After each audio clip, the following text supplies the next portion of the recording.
महाराष्ट्रात महायुतीच्या सुनामी लाटेनंतर आता मराठा आरक्षणाचा प्रश्न मिटणार का? तो निकाली निघण्यासाठी जरांगे यांचा पुढचा प्लॅन काय असणार? मिशन आरक्षण सुफळ संपूर्ण करण्यासाठी आता पुढची रणनीती काय? याबाबत मनोज जरांगे पाटील यांनी सूचक विधानं केली आहेत. देवेंद्र फडणवीस यांच्या विरोधात आक्रमक भूमिका घेणारे जरांगे पाटील मुख्यमंत्री बनलेल्या फडणवीसांकडे आरक्षणाच्या अनुषंगाने काय सूचक इशारा देत आहेत हेच आता या व्हिडिओतून जाणून घेणार आहोत. त्यामुळे हा व्हिडिओ शेवटपर्यंत पहा आणि टाइम्स नाऊ मराठीला फॉलो आणि सबस्क्राईब करायला विसरू नका.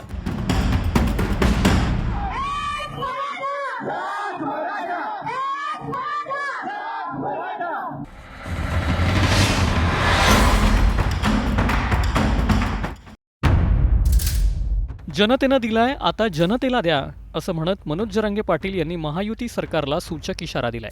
इतकंच काय तर 5 जानेवारी या तारखेपर्यंत महाराष्ट्रातील मराठा आरक्षणाचा विषय मार्गी लागावा अशी मागणीही त्यांनी केली आहे. सरसकट कुणबी प्रमाणपत्र मिळालीच पाहिजेत या मागणीवरही मनोज जरांगे ठाम आहेत. सगळा मराठा समाज शेतकरी आहे असा पुनरुच्चारही त्यांनी यावेळी केलाय. एका वृत्तवाहिनीला दिलेल्या मुलाखतीत बोलताना त्यांनी महत्त्वाची वक्तव्य केली आहेत. मराठा समाजाला त्यांनी जानेवारी महिन्याच्या आत सगळी कामं उरकून घेण्याचंही आवाहन केलं आहे. ते नेमकं का हेही या व्हिडिओत जाणून घेणार आहोत. कारण जर मराठा आरक्षणाचा प्रश्न मार्गी लागला नाही तर तीव्र आंदोलन उभं करण्याचा इशाराही त्यांनी दिलाय.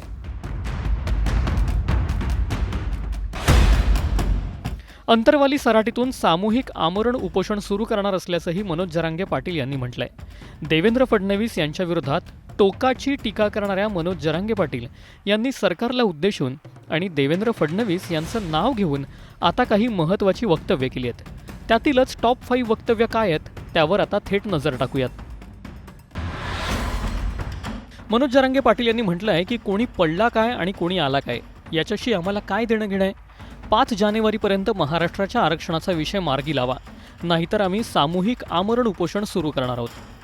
नंबर 2, मनोज जरांगे पाटील यांनी म्हटलंय की मराठ्यांशी बेईमानी करायची नाही. विश्वासघात केला तर तुम्हाला परवडणार नाही, नाहीतर तुम्हाला पश्चात्ताप वाटेल की उगाच बहुमतानं आलो. आरक्षण घेतल्याशिवाय मी सोडणार नाही. नंबर 3, फडणवीसांनी 100% आरक्षण दिलं नाही तर कार्यक्रम वाजला. आम्हाला राजकारणाशी काहीही देणं घेणं नाही, हेच आम्ही 1.5 वर्षापासून सांगतोय. मराठा आरक्षण दिलं नाही तर पुन्हा मी आहे आणि माझा मराठा समाज आहे असंही जरांगेंनी म्हटलंय.